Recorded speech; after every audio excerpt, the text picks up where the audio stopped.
What's going on, everybody? Welcome back to TTB Ravens Media. It's obviously the pregame stream before the Baltimore Ravens take on the Pittsburgh Steelers. Joshua will be joining. I just wanted to get this stream going. The Chargers game, the third quarter just ended. Houston is up 20-6. I thought the Chargers were going to play a lot better. But shout out, Greg Roman in the postseason. For some reason, his teams don't play very well. The play calling hasn't been that bad, but Justin Herbert has looked atrocious. And I'm a big Justin Herbert fan, but he has looked so ridiculously bad. I think this one comes to Herbert, but also again, I've watched Greg Roman, I'm not trying to rule out the fact that it could just be Greg Roman's fault. Greg Roman sucks. So shout out to Greg Roman, shout out to Jim Harbaugh. Love Jim Harbaugh, but the Chargers don't look good. The defense looks fantastic. The Chargers should have been up 15 to 20 points in that first half, and they just could not put points on the board. They could not get it into the end zone. Every player's dropping open passes, especially Quentin Johnston, which we all knew. Quentin Johnston isn't very good, but hopefully the Ravens don't bring that kind of energy. When you're looking at how they performed in that sense, it was that's the exact same thing that is happening to the Chargers right now. Very reminiscent of what the Ravens looked like under Greg Roman in the playoffs, where you're like, dude, the defense is keeping us in it. We're getting sacks, and quarterback play isn't doing great. And the receivers are just dropping passes. The tight ends are dropping passes. They went for it on 4th and short. They could have kicked a field goal. They obviously didn't get it. So then it's okay, there's more points on the board. I don't know. Watching this Chargers game is giving me some PTSD for some previous Ravens games. Again, this was a game that the Chargers were supposed to win. So I'm getting the camera to refocus on me. There we go. But yeah, huge thing. So, this is going to be an hour-long stream. So, I don't want to get through all my talking points immediately. It's just kind of chilling, relaxing, waiting for, more people to get into the stream, get into the show. So any questions you guys have, any takes, anything like that, just feel free to shoot. Joshua and I are going to, do our best to answer them. I'm darkening this. But let's see here. What else do we got? Other games. There's other really good games this week. I think that my favorite game is probably the Baker game, Commanders Bucks. I think that's going to be the most entertaining. I think that's the best potential matchup. Not the two best teams in the playoffs, but Baker's always fun. Jaden Daniels is a lot of fun to watch. Wrong Siren's feeling kind of nervous. Honestly, I don't feel nervous, but I also feel skeptical because of how poorly the Ravens have played in some playoff games in the past. But Joshua, how are you feeling about this game? Man, listen, man. I just finished playing some 2K Pro-Am with some of my my buddies, and they talking about the Ravens should win and this that, and the other. Yes, should the Ravens win? Hell yeah.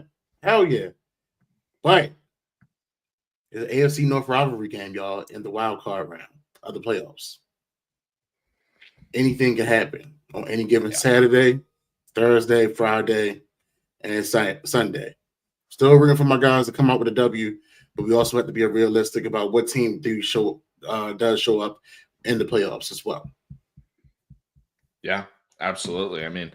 We've seen every playoff game, maybe outside of, you could argue, Kansas City last year in the AFC Championship game, as I think Justin Herbert just threw another pick six or big interception. But almost every game they've come out and they've looked awful in the first quarter, and they've been down big. They had that big touchdown to Zay in the first quarter against the Chiefs last year, so I don't want to say that was a game, but the Texans game, awful.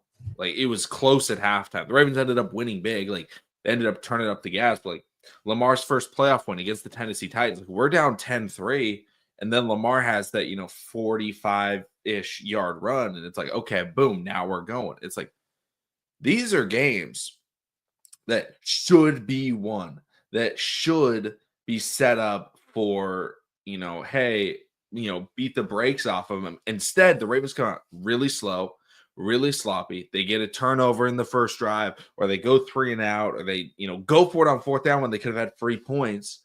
All these things have happened in Ravens playoff games, and then they just can't do anything. And it's like, what happened to this team? And I think that comes to coaching, but they have to start strong. Like, I think that's the most important thing today is they are yet to start a game strong with John Harbaugh in the playoffs since they won the Super Bowl. And see, that's a big thing. Yeah, you should be good. I saw the focus. That's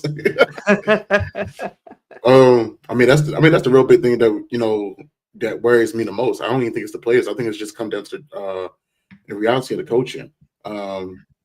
Mike Tomlin probably had one of the worst OCs in the NFL currently right now. I mean, they probably have one of the worst offensive game plans in the NFL right now. But they find ways to win. I mean, hell, they got a QB in Russell Wilson. Russell Wilson doesn't play the best that he used to play.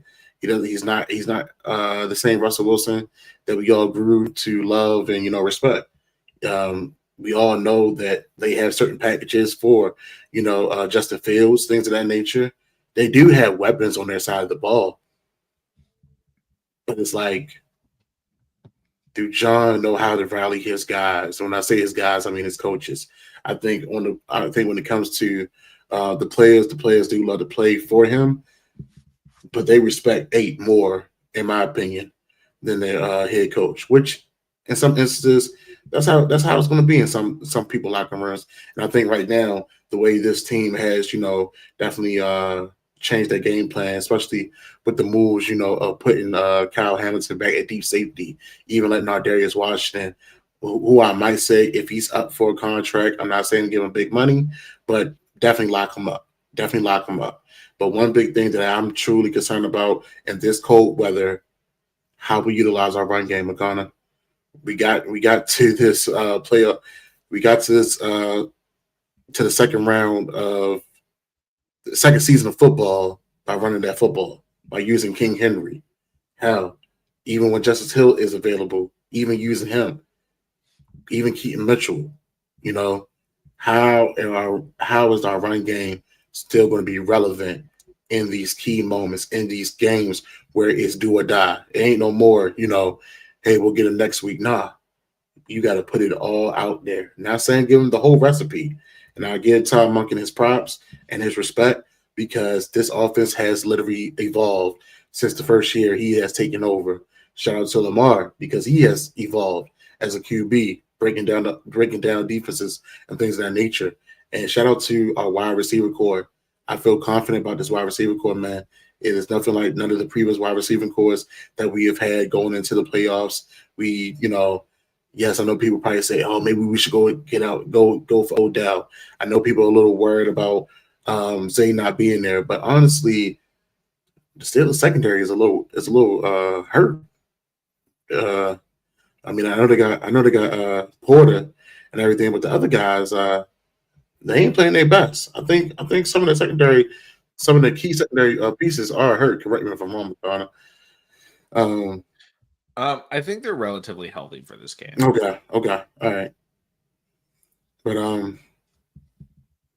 I mean, we know the stadium's going to be rocking. You got certain Hall of Famers, future Hall of Famers that's going to be there, and in respect of Baltimore for the Ravens that play for us. I think Marshall Yonder's supposed to be down tonight. I think Terrell Suggs supposed to be down here tonight. A couple other guys that played a key part into who the Ravens are. So I mean, I'm looking forward, man. I'm looking forward to see how we actually going to be, how we going to really put it all out there on the field. Yeah, I think, do we utilize the running backs, right? You said, we got Justice Hill, we have Derrick Henry, we have Keaton Mitchell. This is a good running back room. And I think every playoff game the Ravens have lost, with Lamar Jackson, the main criticism was like, you didn't run the ball. That Titans game, they averaged 5 yards a carry, but Mark Ingram was out and they didn't run the ball. The Chiefs game last year, we're down like 10 and they like don't run the ball again the rest of the game. And I understand Keaton Mitchell had gotten hurt, but like you're not giving it to Gus on a designed run. Like they had 6 designed rushing attempts in that game. And it was like a 2-possession game, 1-possession game the entire time. The Chiefs scored their first 2 drives, they scored touchdowns, and then they didn't score another touchdown the rest of the game. The Ravens were terrified that the other team would, go full throttle. Now, the benefit is I don't think they're terrified of the Steelers offense. Not saying that, they're just going to go out there and be lazy, but I think that means that they're more willing to stick to their guns, more willing to continue running the football. But this has to be a game where you work at that run game all game long. And that's when you set up the play action passing game. And these wide receivers in an offshoot regular season game, I wouldn't be very worried. I think they're competent enough. Like if these were our receivers the entire year, like we're still probably making the playoffs. The issue I have is Nelson Aguilar has had a drops issue for the Ravens in the playoffs. Last year, first third down, we have Lamar hits him perfectly in stride, 10-yard pass through his hands. You're like, okay, so this is how it's going to go. Like that's one of those issues where like a lot of our pass catchers have had games where you're like, dude, why are you dropping everything? Even Mark Andrews has had that. So, and not say Zay's had it as well. But this has to be something where the Ravens can't have those mental mistakes of they look to run before they fully secured it and all those, kind of boring mantras that coaches have been preaching since they were, 6 years old. But at the same time, like it's true. You can't run before you catch. Like I'd much rather have an 8-yard pass than, a check down that goes for 40 yards, but then the next check down on 3rd and 7, they drop it because they're trying to get another 40-yard play. Like just take the yards. Like, sure, you might not be able to make that extra guy miss. Who cares? Get to 3rd and short. Get to 2nd and short. That's why you have Derrick Henry. You do not want to be playing this Steelers pass rush and just be sitting there in, 2nd and 11, 3rd and 9. That's where you're going to struggle because we no longer have Zay Flowers as a separator to go out there and just cook somebody. That's the Ravens issue that I'm that would be the biggest thing that I'm most worried about, I think, in this game. Man, it definitely be interesting to see how much Tyler Wallace, Taz Walker would see the field. I mean, hell, I would be surprised if Todd Monken brought something out the vault of his of going back to the Georgia days of using all 3 of our tight ends, man. If Charlie Kolar is healthy and activated to go, I mean, I would love to see that. I would love to see how he helps, Lamar and the rest of the team adapt, to our number 1 wide receiver being out. I don't think he will be missed. The only way he would be missed if Lamar didn't connect with Rashad Bateman as much as he has. That's how I would think that would have been, a key piece. If he didn't connect with Rashad the way he has, man, listen, it would I think it definitely would play a key part. But seeing how their relationship has blossomed and bloomed, seeing how Rashad Bateman, like, man, he's finally like the player comp that we gave him, kind of. I think we gave him a Keenan Allen comp, sort of savvy route runner, decent speed. He knows how to get open. When he's open, he makes things happen, which he has been showing. And I appreciate him. Shout out to Adafi. He's a man of his word. We're getting the 10 sacks, man. It's amazing to see those guys, those developmental guys, finally, coming around when we truly need them. But yeah, man, I mean, like you said, previously we went away from our identity, and a thing that John Harbaugh said early in the season, when we lost to Kansas City, about we didn't bring Derrick Henry to be a 20+ carry type of guy. I mean, hey, listen, it's the playoffs. This is the second season. This is the second season in the NFL. You gotta use your running backs.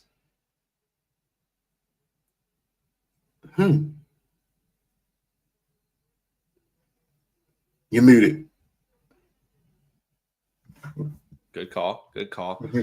When I'm looking at replacing Zay Flowers, I'm less worried about the screen game, the underneath, like, because that's what Hardy would be. Hardy's an underneath catch, make a guy miss guy. I think we have people that can do that. I think Tylen can do that. I think Keaton Mitchell can do that. I think Justice Hill in the screen game, like, we're not losing a ton with Zay Flowers in that aspect. What Zay is going to be missed is the crossing routes, and I don't really think Hardy's going to be that type of player. I think, honestly, the best chance to replicate crossers and things like that would be Tez Walker because of his size and speed. But at the same time, I don't necessarily think we should be throwing him out there the whole time because we don't know what his chemistry with Lamar Jackson is like. We don't know how he's only had a couple of targets in the NFL. He has one reception.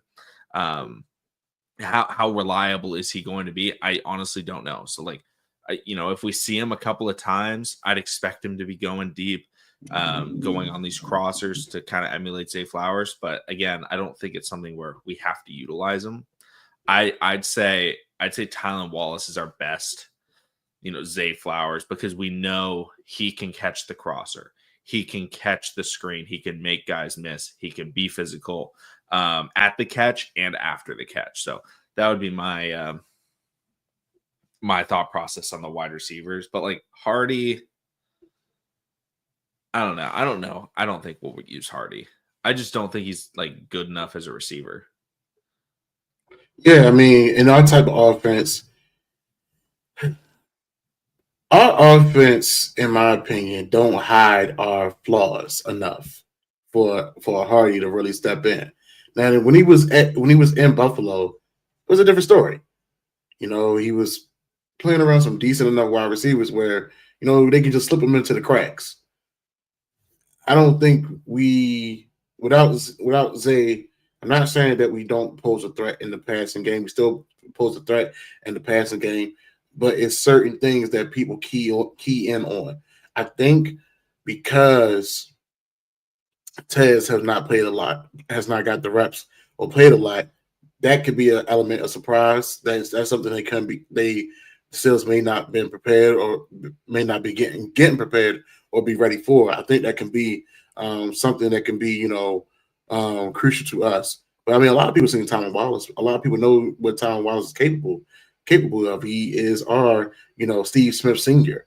Currently right now, when he gets the opportunity and chance, when he gets the ball, he makes things happen. Like you said, before the catch and after the catch, he is a decent route runner. For his size, he is very physical. And I mean, I feel like he can play with the best of them. And we got a lot of heart. We got a lot of guys with a lot of heart. That's a great thing that I love about it. But I want another thing I really want to speak about is our offensive line, man. Offensive line, I gotta give a shout out to them. They have been playing some good ball. They've been playing some great ball. Shout out to Ronnie Stanley, knocked some wood today. I mean, correct me if I'm wrong. He's played a full season healthy. I know he's probably been nicked up, banged up, bruised up. I mean, that's just a part of the game. But man, to have him, here, along with this, prolific run that this team has been doing, man, is great. Even shout out to the rookie. Gotta get Roger some love too, man. I mean, he's been thrown in the fire, and honestly, he's been holding it down. He's been playing good ball. Linderbaum, he's been doing this thing. I mean, yeah, we heard about Patrick McCurry's name a couple times here and there, but outside of that, he's been playing good ball. Damn, who's the right guard? Falele. Oh man, and it's not because I'm trying to be disrespectful to Falele, but when you don't hear somebody's name getting called, especially on the offensive line, and no flags and nothing of that nature, man. Relax, Ron Sign. Relax, baby. I just want to see how we hold up against Cam Hayward. Shout out to Roger. He did pretty good against TJ.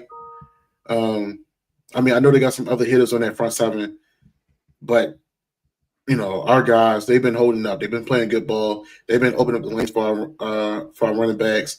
How they've been lead blocking for Lamar when opportunity presents itself.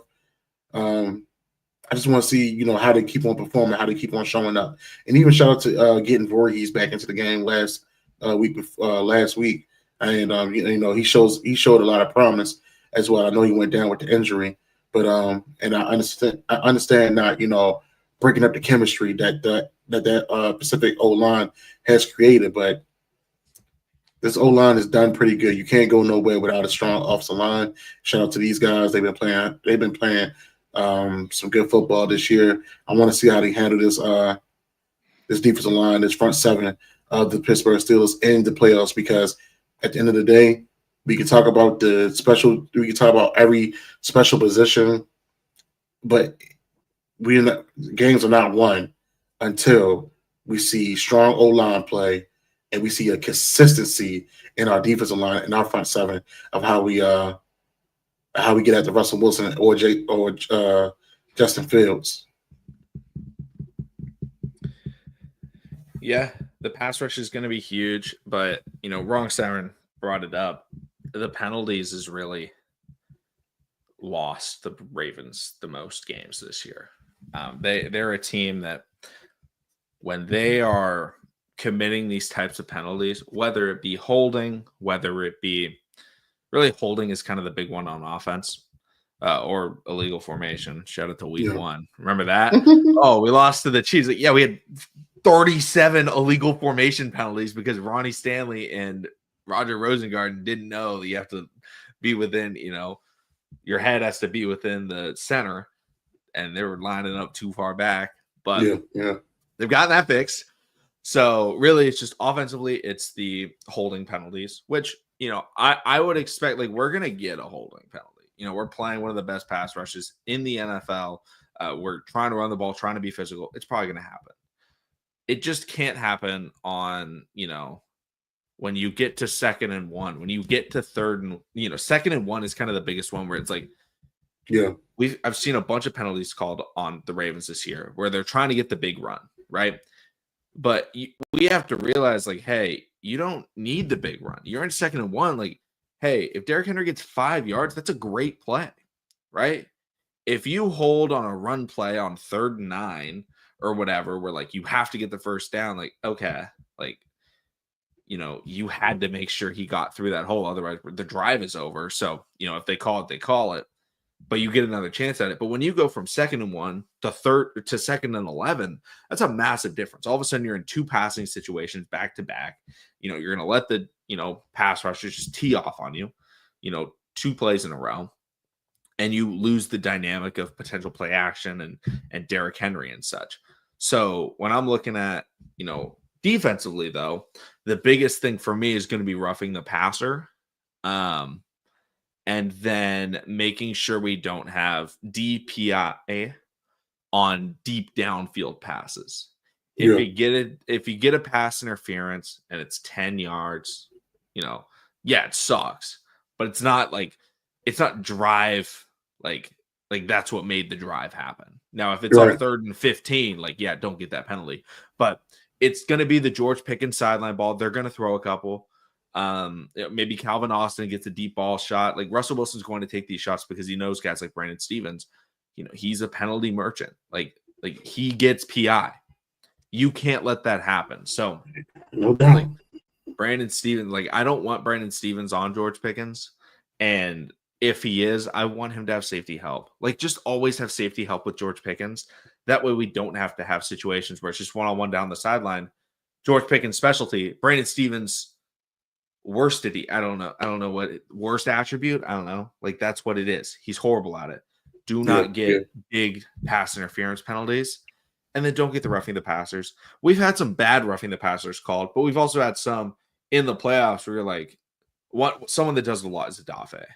Adafe's got to stay composed and not get one of those late hits because he's done it before, and it's unfortunate. It sucks to see, but that's kind of the biggest thing I'm looking at with penalties. I mean, yeah, man.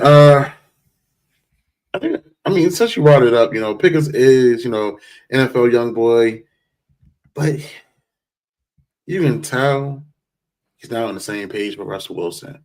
You can tell that there is some swirling kind of turmoil in that locker room. You can tell, like, man, listen, if Pickett's not locked in, if him and Russell not locked in, Justin Fields, whoever throwing the ball to him, he's gonna take himself out the game. If George Pickens can take himself out the game, that's one less worry. I mean, I do feel like he do need to be lined up with a physical matchup, which is going to be the Brandon Stevens. Sad thing about it, the ball skills has gone, the recovery speed is gone. Man, listen, this has by far been one of the this is by far has been one of the roughest years for Brandon Stevens. Ron Sire and Trey White is going to play more than B. Steve. I'm calling it. I can see that happening. The last matchup, I think Tre'Davious White was in that game a lot, and he didn't get no calls on him. He was playing physical against George Pickens. He broke up a couple passes. So I mean, I can possibly see that happening as well. I mean, at this point, shout out to Zach Rior getting these guys all fired up and getting these guys playing for him the way that they are. I think with this game, because Russell does make himself available to be a runner, we may not have to worry about the roughing the passer call as much because, a lot of running QBs, they get treated as such. So, yeah. I mean, this could possibly be one of those type of games, man. T.O., I'm sorry you're going to lose out on that 50, my brother. Hey, but the benefit is Ravens win. So, like, you know what I mean? $50. I'd pay $50 to win, Oh, no, the Ravens won. I guess I have to be sad about it. Kind of a good play. Yeah, Trey White did have a PBU. Also, I'd like to see Nate Wiggins on him. Nate has the speed to keep up with him. The one thing is Nate has been kind of a physical player downfield. He hasn't been super physical and handsy close to the line of scrimmage. It's been more downfield stuff where he's gotten called for those penalties. So, yeah, I think, honestly, like Marlon is a good option. I think just rotate. But the biggest thing, again, 2 safeties. Run cover 4, run cover 2. Do not get in these situations where we're just letting them try deep shots on the sideline because that's what they want to do. They want to run the ball with Najee and Jaylen Warren. They want to check it down to those two. Just, 1 yard pass, get 5 yards, yak. And then they want to hit the sideline ball. Like, that's their offense. And also be mindful down there watching it too. They will use him. Yep. Like him and Freiermuth, they kind of live over the middle, but like this isn't a team that's like really crushing you, because Russell Wilson is just hitting, 15 to 20 yard throw over the middle of the field back to back. It's like, no, like they're going to beat you in the run game, beat you in the check down, and then hit you with the deep ball. Like, that's what's been their best attribute. Offensive stat predictions. All I'm hoping for, the only stat I care about, Derrick Henry rush attempts, I'm taking at least 20. That's all I want. We need that. 20 Derrick Henry attempts, I'm feeling That's good. A win. That's a win. If we see 4 Derrick Henry rush attempts, I'm like, man, we lost 11-6. And like we probably averaged 9 yards a carry, but we didn't run the ball. I'm going to be fuming. And you guys will see us in the post-game stream freaking out, calling for Harbaugh to lose his job, all that stuff. Again, granted, at this point, I want us to make it all the way to the Super Bowl so he can retire this year. Have him go out like Ray. Yeah, if he's not going to get, if they're not going to fire him, like, man, at least retire this dude. Get him out, man, some type of way, respectfully. Because I mean, I can't take away from him. Him and his brother, they both have that edge about them that get guys playing for them. You love to have a coach that is a motivator, but where the separation comes between him and his brother, I believe his brother leans on more towards the X's and O's. He doesn't mind getting to know his players. He doesn't mind, running the drills with his guys. John is more of an overseer in a sense. I don't want to use that term, but it's like, hey, he'll have a conversation with you. Know he's up in age, but he don't have that same type of tenacity of a Jim or a Dan Campbell. Like, yo, when you play in these type of cities, when you coach in these type of cities, you need one of them great type of coaches. And John, he's in my opinion, he's not so much blue collar for me for this team. I mean, granted, he's got the guys that he's wanted to now follow his leadership and rule, but I say he messed up when he first took over. Instead of embracing what what they already started here, he was already trying to change the culture into how he saw fit. And that's, where he kind of lost those Hall of Famers, especially like Ed Reed. And, I ain't gonna say BP's a Hall of Famer, but guys like that. All right. One thing that I love to see, captain patches are out. And from what we've know so far, 2 players have them. There are more that have them. They usually have 4. Lamar, Roquan. Like, we're not messing around. Like let's give it to the true leader. Like, not trying to say like some of these guys didn't deserve it and stuff. Like, there's some guys that are very good football players that I'm glad they get to rep the team in the regular season as captains that rotate every game. But going into the postseason, that's when the captain patch, all of a sudden, it starts to mean a little bit more, right? Like, that's when the team is saying, like, these are the guys. These are the men leading us into battle. Lamar Jackson, Roquan Smith, I'd say Derrick Henry. And they usually do have a special team, so Justin Tucker, I would be there. But if we had 4 guys, it would be 4 non-special teams player. Lamar, Derrick, Rowe, and Marlon. As much as I love Kyle Hamilton, Marlon Humphrey's been that guy for us this year. He's been the one leading that defense. Yeah, whatever you said to those guys, whatever conversations you had with whoever personally, man, listen, you can tell it's a different vibe. You can tell it's a different atmosphere, in that locker room with those guys, with those players, man, because they're balling out. They're balling out. I love, how they come in to work every time, just being ready. I mean, you love seeing, Lamar Jackson being fired up and, getting mad at himself and, try to, encourage his guys and things of that nature. Yes, he may throw his helmet down. Yes, he may cuss and fuss, but he always comes back in the next possession and tries to do better. You can see that he wants this game. You can see that he wants to win. You can see that he's a true competitor. And you can see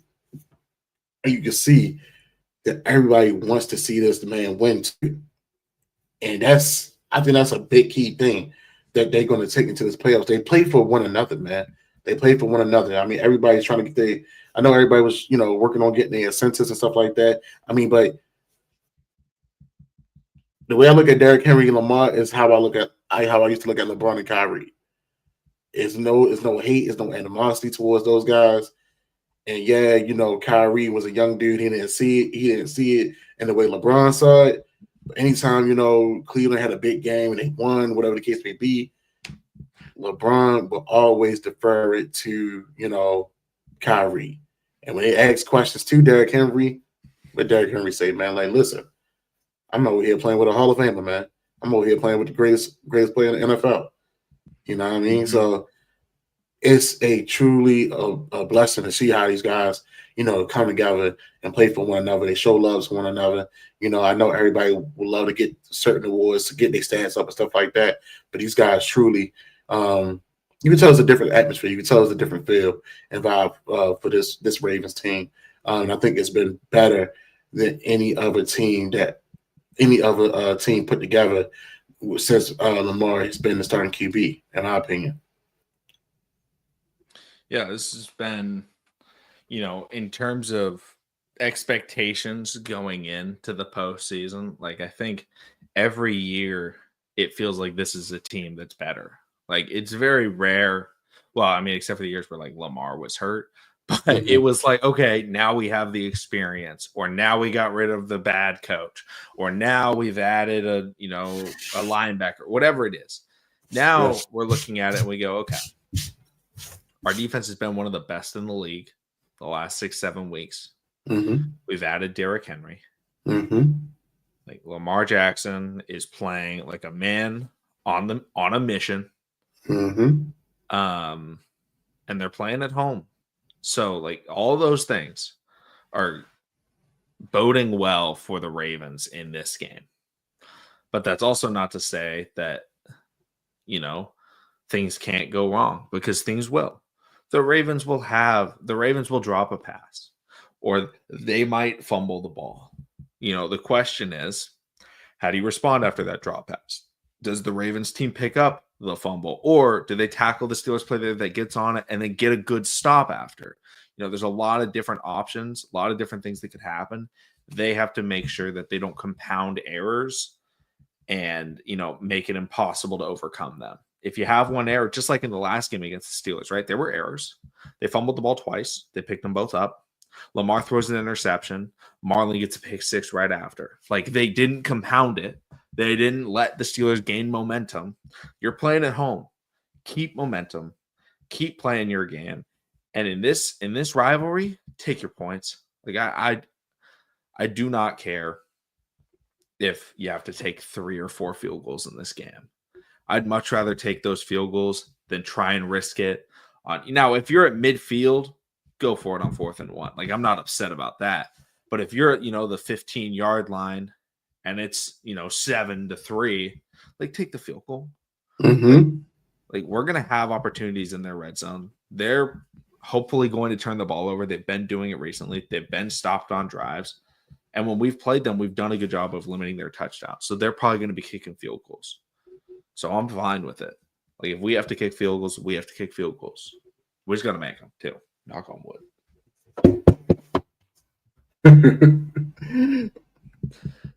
Now, this is a plan. This is something I can get behind. Yeah.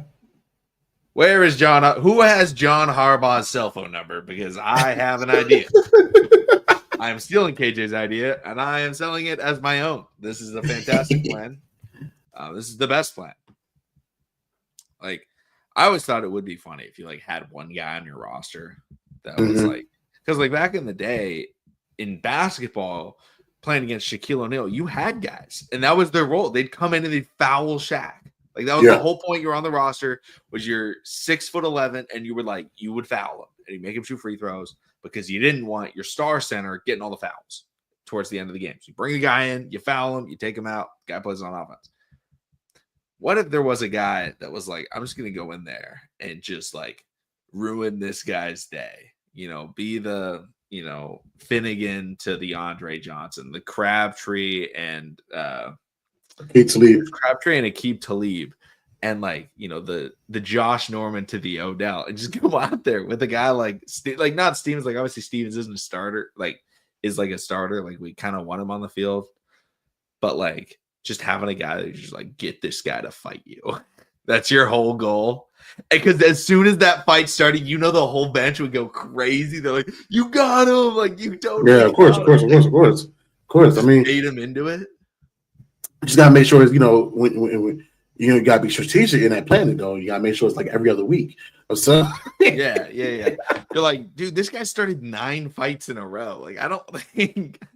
Yeah, man. Because if you throw a punch at George Pickens, he's throwing a punch back. Of course. It's not so Pickens isn't gonna take that. And if you throw a punch in the NFL, you're DQ'd. I don't care if you're second.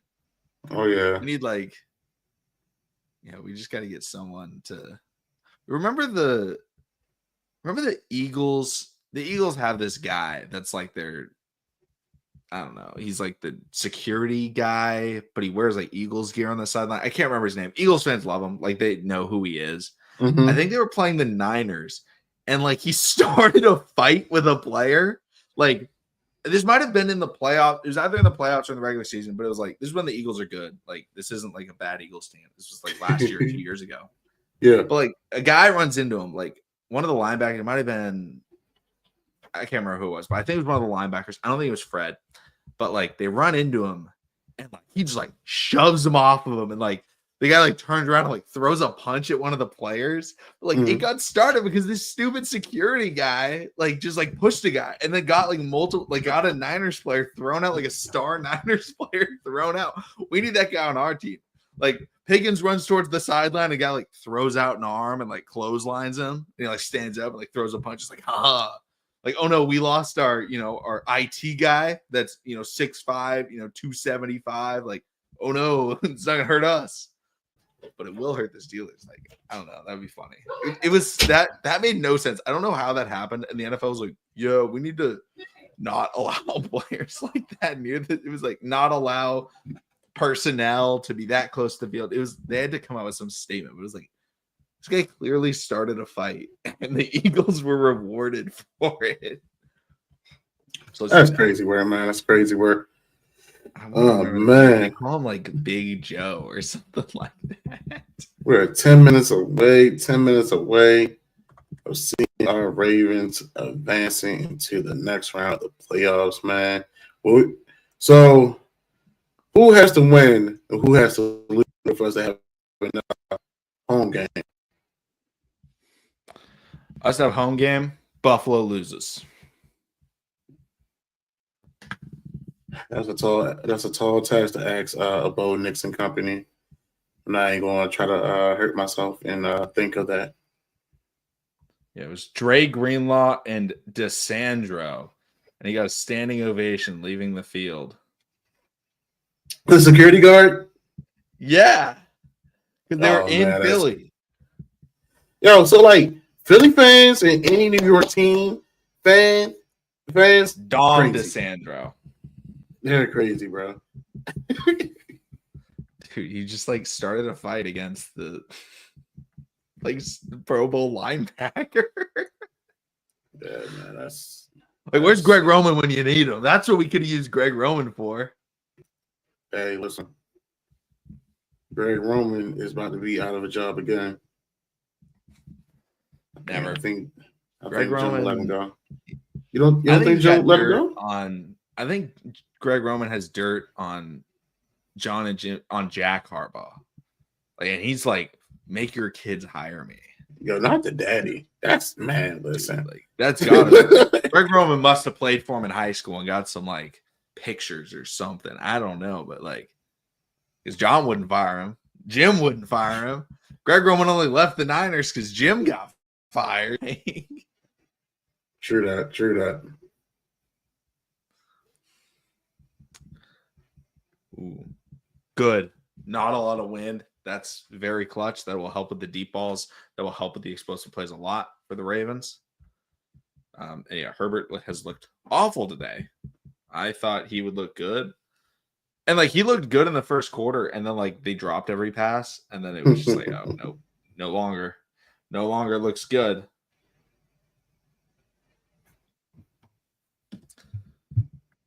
Feed Henry. I mean, we're all for feeding Henry, but I think it's time, Joshua. It's time for the bold predictions, the playoff bold predictions.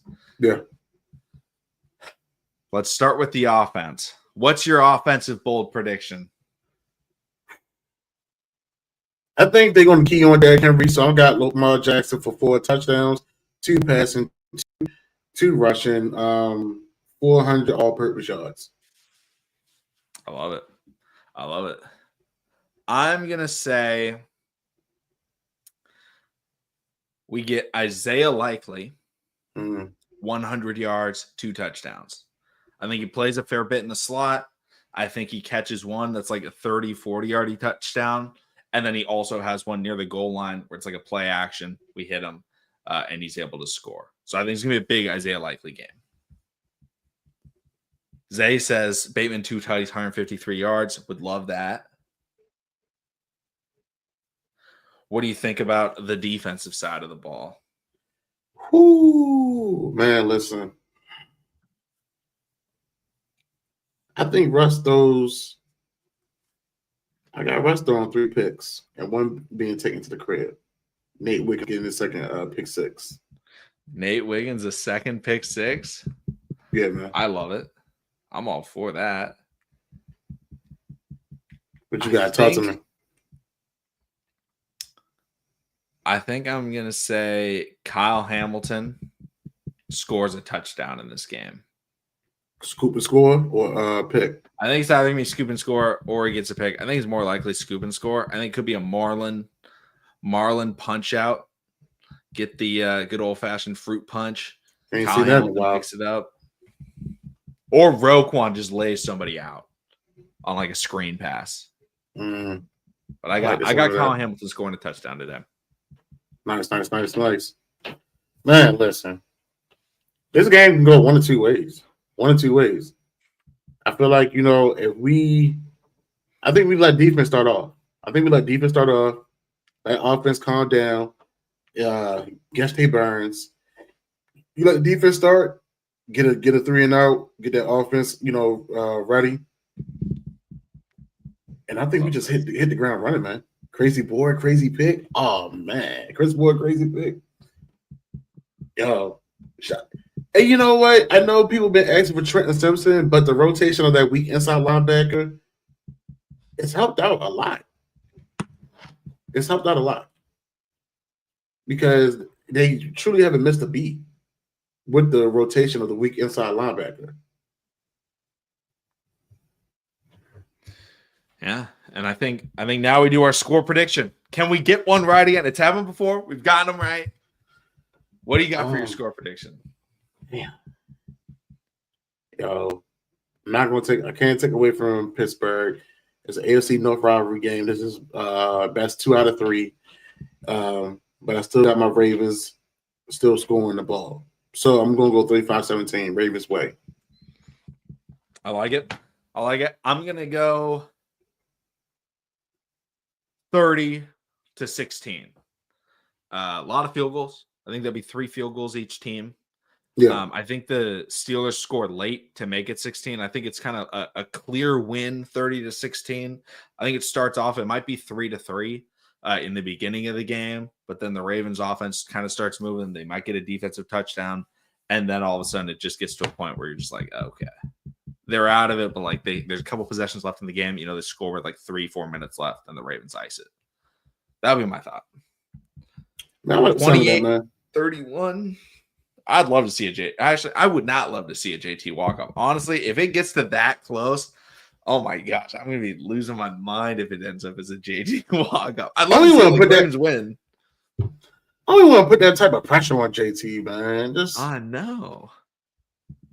And, shout out to the special teams guys getting it together, letting Jordan Stout kick the kickoffs and whatever other kicks, and letting JT rest his leg because, that little intricate has worked out phenomenally.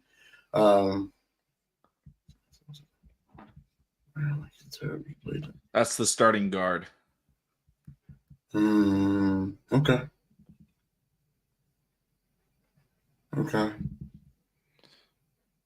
I think somebody did mention the other corner, Corey Trice is out too. Yes, Corey Trice is out. And a linebacker. Yeah, I don't know which linebacker. Okay.